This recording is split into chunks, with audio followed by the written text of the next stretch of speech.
Okay, forgive the crooked camera. It looks like the camera's crooked. That's at least in its flaws. Last time I was doing something on the board, it just decided to zoom back out to 100 meters away. I don't know why. Doesn't do that very often. It's a good, great camera. It's got good optics, but there's some things I don't have control over that I'd like to. Okay, so. Fire. Just to recapitulate, so everybody's on the same page. We've got two masses hanging from a light frictionless pole. Okay, we're actually going to do that in lab. It's pretty easy to do. Unequal weights. So in this case, I'm going to replace your unique number with actual mass. Let's say there are 6 kilograms here and 4 kilograms here. This thing's moving freely. What's going to happen? Well, the 6 kilogram mass is going to have a greater gravitational pull. It is going to experience a greater gravitational pull than the 4 kilogram mass. Okay. Now there are two ways to analyze this. One way is to analyze each of the two masses, the forces in each mass. So we do two separate free body diagrams, and then we connect them. Another way is to say, well, I've got 10 kilograms here, and it's being accelerated by the result of two forces, one being about 60 newtons down here, one being about 40 newtons down here. Now that doesn't give you 60 plus 40 or 100 newtons down. It does as far as what this pulley has to support, but as far as the acceleration of the system, well, the system's either going this way or this way. Well, this way is not a straight line vector. This way is not a straight vector, okay? The system is being pulled in two different directions, one being counterclockwise, the other being clockwise. So we can say that the net force is 60 newtons minus 40 newtons, or 20 newtons in the direction of a counterclockwise rotation. And you've got 10 kilograms, so you got a 2 meter per second squared acceleration. So that's what some of you wanted to do, or something on that, something along those lines, okay? Now, is that how you solve the problem in open math? Because everybody did that assignment, got a high score. How did you solve it? Did you solve it that way, or with two different free body diagrams or something else? A formula you looked up. A formula looked up is not the way to do it, because it's not going to work if we vary the conditions a little bit. Okay? Now that's what you do. Well, why are we in class? We're in class to take what you did and make a little more sense out of it, okay? So if you looked up a formula for an Atwood machine and solved it that way, you didn't really do physics, you just looked up a formula, okay? Not necessarily a bad thing, but you want to look a little deeper. Why does that formula work? Okay, well, one reason that formula works is because you have a net force divided by mass. And the net force is like M1G minus M2G, and you divide that by M1 plus M2. You have a formula that looks something like this.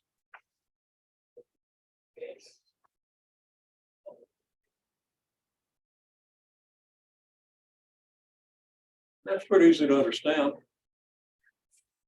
Okay. But you should understand it so you don't have to. Is this supposed to be a plus or minus? Is this supposed to be a plus or minus? Okay. If it's been a couple of weeks since you did one, you might not know. And you might have to go look it up again, and you won't be able to think about it. Okay. If you don't know where it comes from, then you can't think about it. Okay, to start with the formulas, make sure you understand where it comes from. There are 10,000 formulas. Ideally, you want to know about 2 handfuls of things. Be able to figure everything out from that. Now that's hard to achieve in the first physics course, but that's the structure of the course. I don't know much at all. I just know a few principles and a few facts because I can reason through all of them. I think, every year gets it. But yeah, it's going to be a while at this level before that gets very strong. Okay. So you kind of want to get to that level to make a better engineer out of you. It'll make a better thinker out of you. Fewer formulas, fewer things you have to memorize, better you understand it, and the more easily you'll navigate it. Okay. So let's go to what I recommended. We got 6 kilograms here. Well, that's not a good place to put the 6 kilograms. Then you got a tension acting upward, because what you have in this situation, you have equal tensions acting upward. The tensions are equal because you have no friction, you have no effective mass in this pull. It's a light frictionless pull. That means 2 tensions have to be equal because there's nothing between here and here to change how that string is stretching. Okay, it's stretching the way it is, and nothing in between here and here affects that. Okay, so you got 6 kilograms here, and you got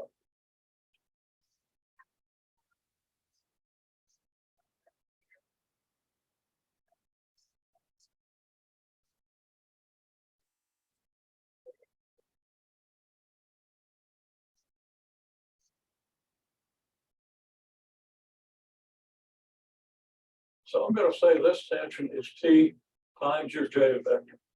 The J vector is kind of unnecessary, but you want to remind yourself of it, so I'm going to remind you of it. It'll factor out. So now we can say that, well, what's the net force in this thing?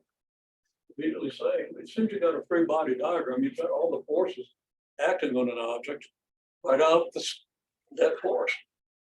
That's why you do a free body diagram. That's where you start. So F net is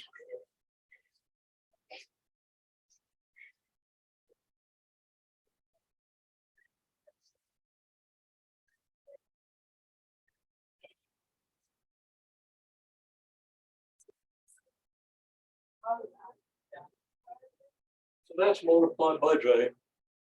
But everything's going to be multiplied by the J vectors and kind of coefficients being equal. Everything works as if you didn't have the J vector there. J vector I'm including just because some people write a plus here instead of a minus. If you focus on the J vector, you know that this is in this direction, this is in this direction.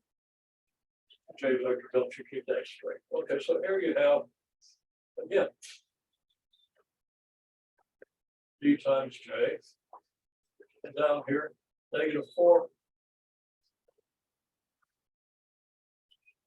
kilograms times G times J, the G being the acceleration of gravity. Now you can multiply this out, -60 kilograms, -40 kilograms, not -460 newtons, -40 newtons, or -58.8 newtons and 29.4 newtons. Okay. 4.2. Okay.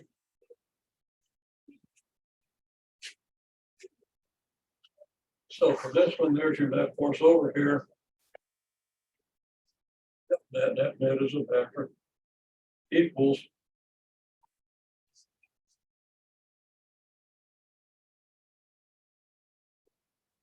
and I'm going to write it J vector out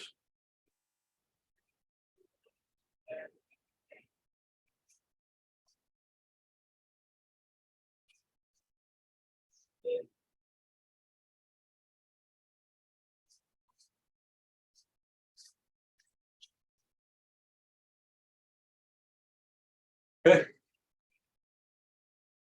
Well, what's the acceleration?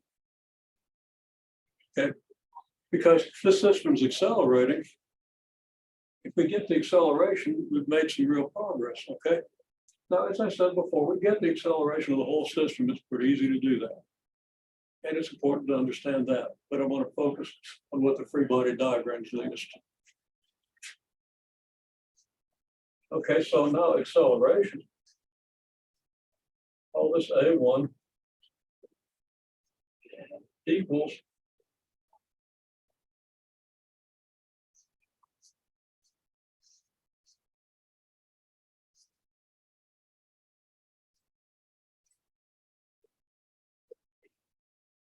net force over mass. Okay. And A2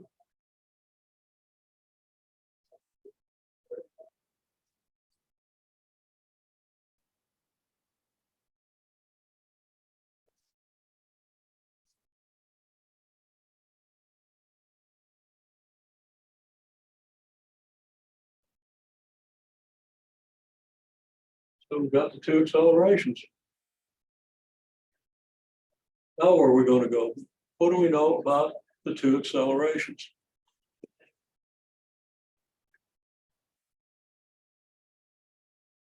Okay, so we have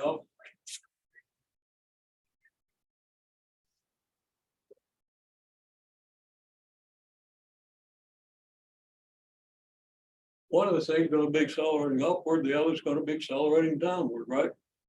Doesn't mean they're moving upward or downward, they can be moving in any direction.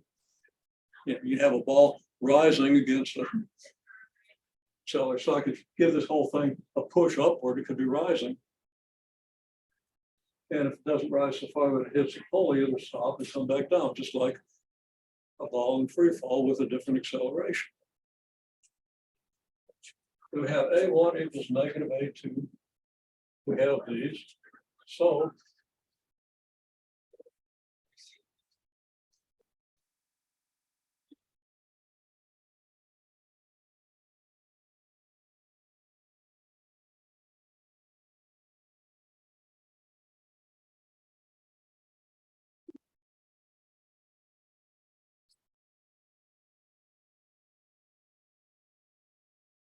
K is, and it's negative.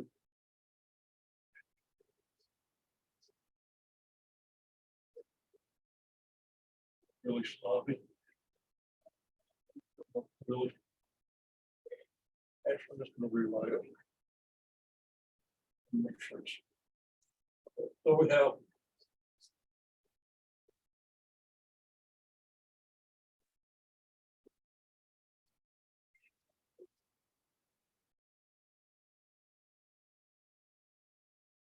negative sign.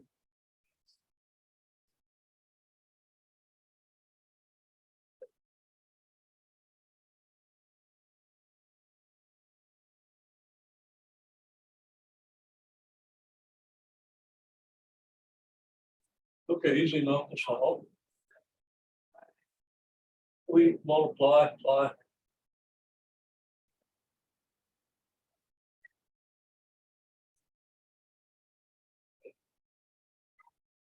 How do I want to say this? We want to multiply by 6 and by 4, okay?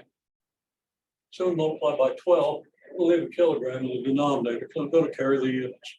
Because I see people having made mistakes with the units and getting results that quite work. Okay. So we get,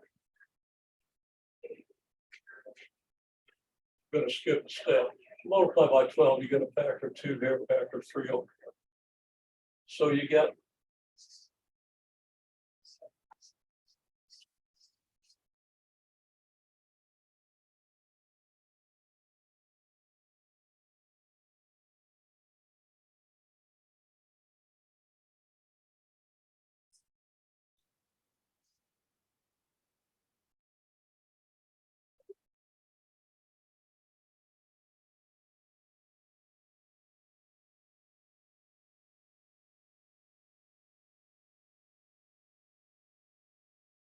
it gets a little clumsy carrying the units around.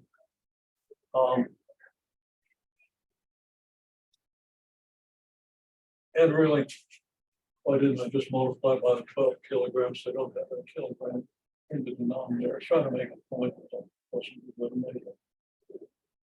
Okay. So multiply both sides by 12 kilograms as obvious. Then we combine these. Well, it's simple to combine this. How we get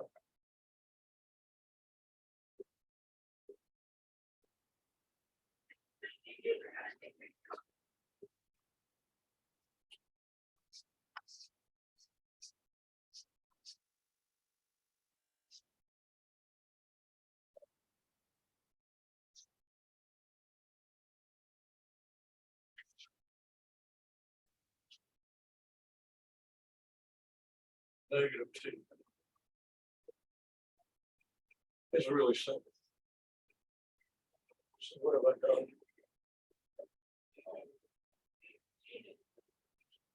That's negative. That's positive.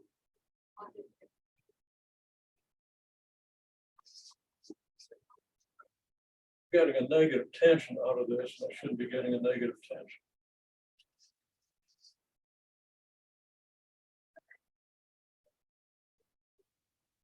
Because it's positive. Okay. So, okay, so T equals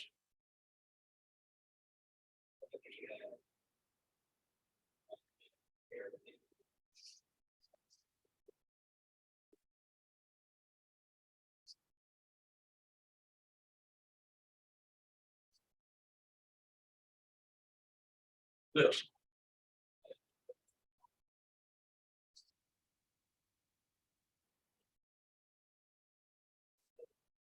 These are 10 meters per second squared.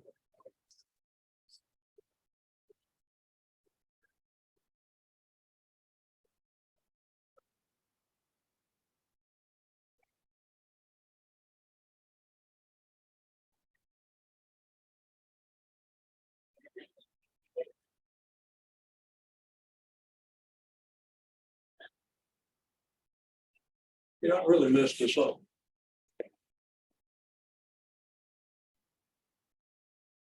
Okay, I was trying to make a point with units over here. I garbled it. Then I garbled this and erased it and ungarbled it. Apologies. Okay. Carrying the units through does complicate things sometimes, but you do end up with the right units if you do it right.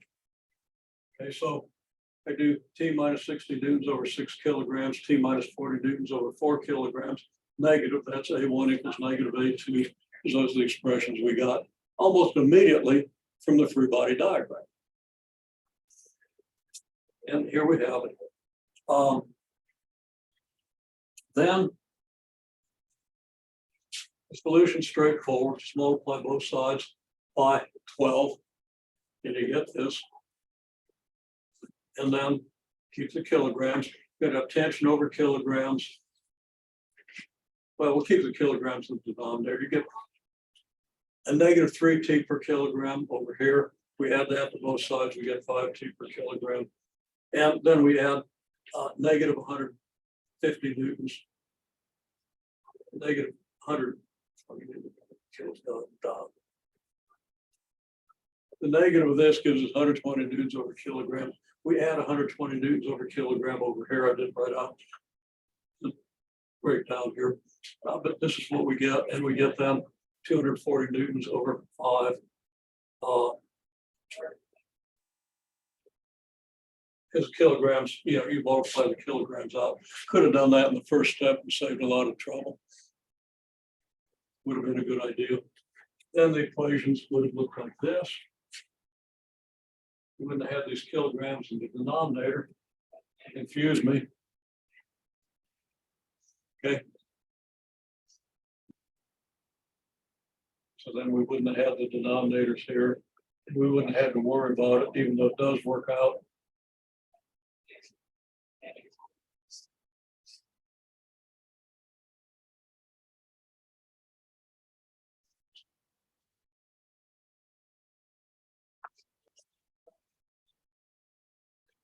And we get the 48 newtons.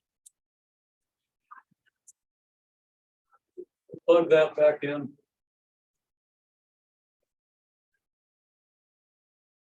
Here. And here. we get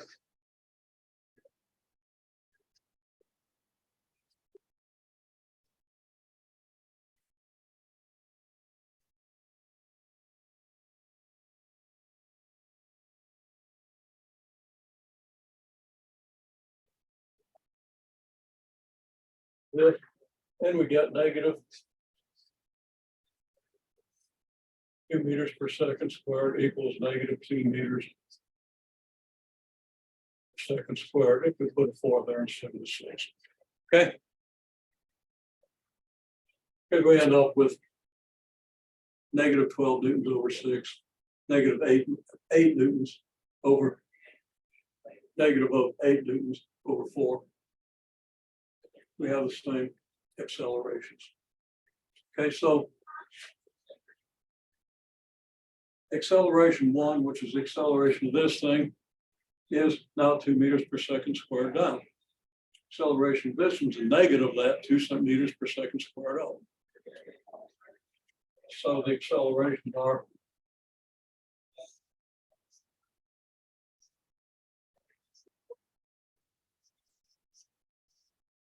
A1 is negative 2 meters per second squared.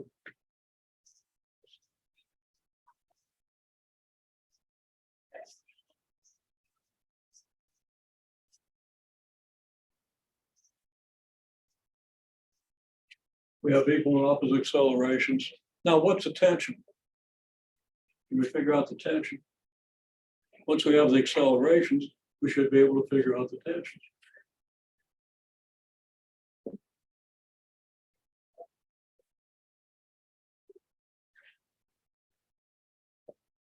Okay, so I think we did the alternative analysis where we have this situation where the net force is a resultant of a 60 Newton force and counterclockwise and 40 Newton force in clockwise direction, 10 kilogram system. You're not accelerating just this mass or just that mass, you're accelerating both.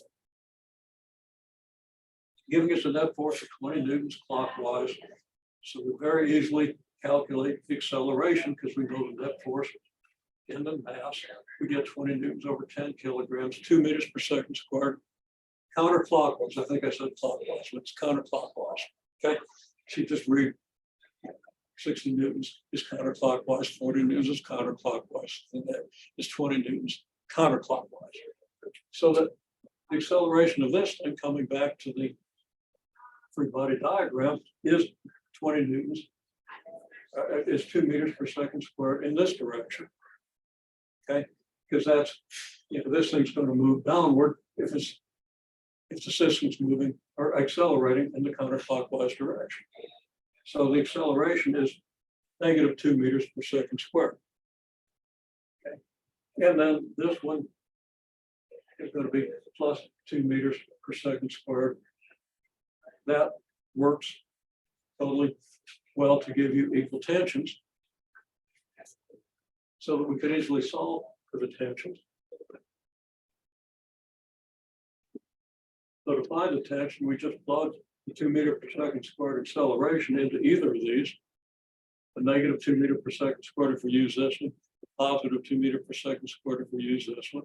And if we want to be sure to double check everything, we actually calculate the tension from this and the tension from this and make sure it's equal. I just did tension based on this one. I got a tension of 48 newtons. Another way to check it is if I put 48 newtons in here, I do get an acceleration of 2 meters per second squared. It's very straightforward.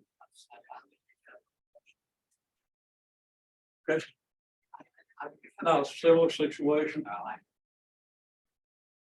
And I said, probably saying it again, it's probably already on the video. You don't want to just memorize a formula. You want to understand where the formula comes. Okay.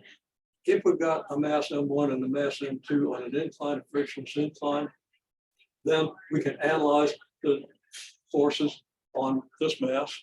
And when I did that, I didn't include the tension. Yeah, I saw that. I know that you got it. Okay. Now there's a tension force. First thing we do, because I wanted to just focus on the fact that we resolve we break the weight M1G into its components. That's very straightforward. We know how to do that. And we find that the X component, which is one that's really important right now, is M1G sine theta. And that's times the I vectors. You don't really need it, but it's kind of not a bad idea to have. And it actually turns out to be negative M1G sine theta. But the takeaway from this is that we then have a force of magnitude M1G sine theta acting down the incline and a tension going back here. We have a mass M2 with the entire weight M2G acting downward and tension acting upward. Same tension again. We can say that the net force, well, the acceleration of the system is net force over total mass. Total mass is M1 plus M2. And the net force is your M1G sine theta minus your M2G, using the counterclockwise as a positive direction, which is our default. I want to get used to that. No reason we couldn't say it's negative this plus this clockwise, but I use counterclockwise. Okay, I just chose to use counterclockwise. That is the positive direction. You're dealing with rotation. Okay. So there's the equation. Everything works out very similar to this. You calculate the tension once you know the acceleration. And of course, I should label this as the acceleration. Acceleration equals that over. Okay. Another place it's going and one of the places you can see in upcoming homework. If you have friction, and friction is just some number times your normal force. Normal force, if the only forces are gravity, normal force, and tension, only forces on this, your friction is going to be some number times the normal force, like 30% or 0.3 times the normal force. That's not coming up until the assignment due toward the end of the week or the beginning of next week. But you want to see that in this context. Then we have a friction force that adds it. Okay.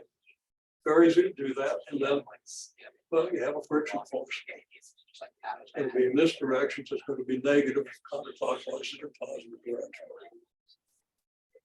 And you just throw it in there. Once you've analyzed the weight, which you automatically do, all that comes out. Okay. Okay, so the big thing for today.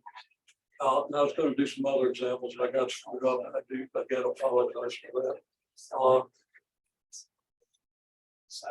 that makes sense. I've never in a million years think I get cast up in a simple equation like I did, but I did. Focus on the free-body diagram. You need it for almost every problem. Where are the forces? What's the net force? People didn't do a real good job of doing that. They're just flooding automatic. Go to the free body diagram and write out what the net force is. Okay. You have to do that. Equations only get you so far. Memorized equations only get you so far if you don't understand where it comes from and how it's obtained. Okay. So you want to keep pushing in that direction. I know, I mean, I distinctly remember it's not an easy course for me. Okay, the things I'm telling you to learn, it'll take me a while to learn.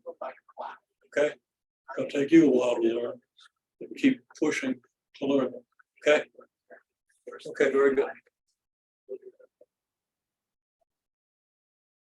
Okay, we had a question after class. One came up and this kind of a diagram. Was asking questions about it. So yeah, just to review this because apparently this person was watching videos and some of the stuff was off the screen. Some of the stuff related to what we do with this. So I'm going to give you just a big picture here. It's a pretty simple picture compared to what we did earlier in class. But two blocks being pulled by some tension. And student wrote down T1 minus T2 equals F net. Okay, well, that was all. And it was almost as this applied to the entire situation. This applies to this one mass. And the thing I want to keep emphasizing is we do a free body diagram for this mass. And for this mass, yes, F net is this. I'm going to call that F1 net, that's mass F1. So you have a T1 here and a T2 here. You have tension in a string acting here and a tension between the two masses. Things being pulled in this direction, then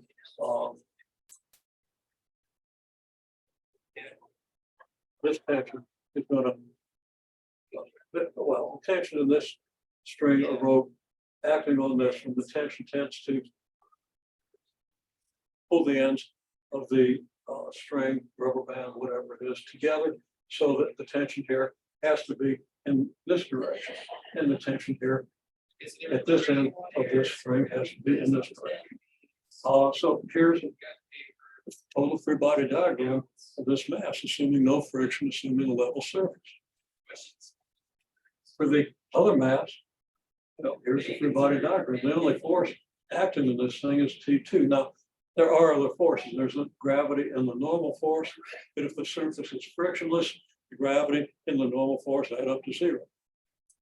So you have equilibrium in the vertical direction. The only force in the x direction where you don't have equilibrium is T2. So F2 net is T2. Well, then what do? You do the free body diagram. You do this and you do this. That's it.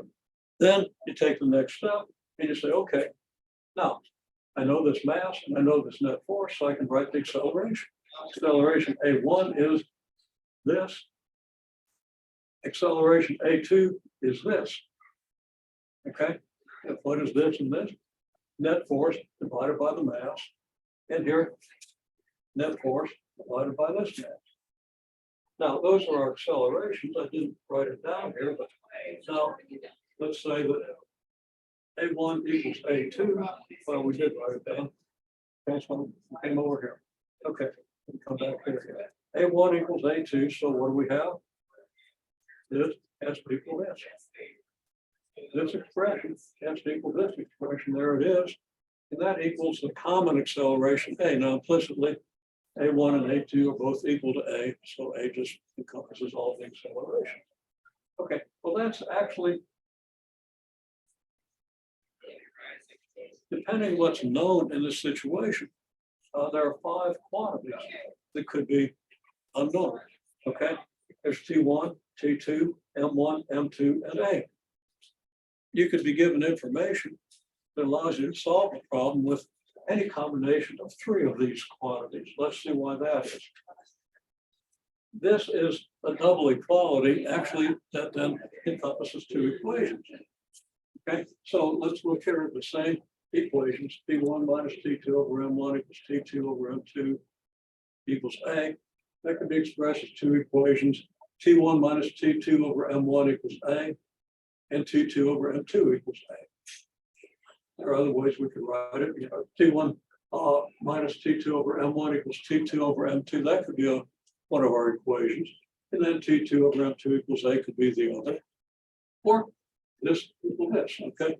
You just pick a pair of these expressions to form an equation, then you pick a different pair to form the other equation. You're going to get the same solution no matter what, if you're given sufficient information. Okay, so the equations I picked are this one and this one. Okay, basically this one is equal to A and this one is equal to A. Maybe the 2 most natural to pick. Okay, that's 2 simultaneous equations. There's 5 parameters involved. Again, T1, T2, M1, M2, A. If you're given any 3 of these, you then have 2 simultaneous equations with only 2 things unknown, and you can solve it just using standard algebra, standard algebra 2, or late algebra 1. Okay, so at that point you can do it. Now, the most common situation would probably be where you're given the 2 masses and the net force. Okay, if you're given two masses and the net force, you can actually then calculate the acceleration of the entire system. Because if you know the pulling force, well, that's the net force, and the mass of the system, just M1 plus M2, you can solve for A, and then you would know A and T1, T2. You'd know A and M1 and M2. That's three things. So you M1, M2, and A, typical situation. But you could be given other information. If you're given information that allows you to calculate A, but you could be given neither of the masses but the two tensions. But solve, just come back to the equation to solve the two tensions. So that's kind of an overall situation where you've got two masses attached, being pulled by some force. And situation where there's no friction in this case. And that extends into what we did today, into Atwood machines and masses on inclines and suspended masses and all that stuff.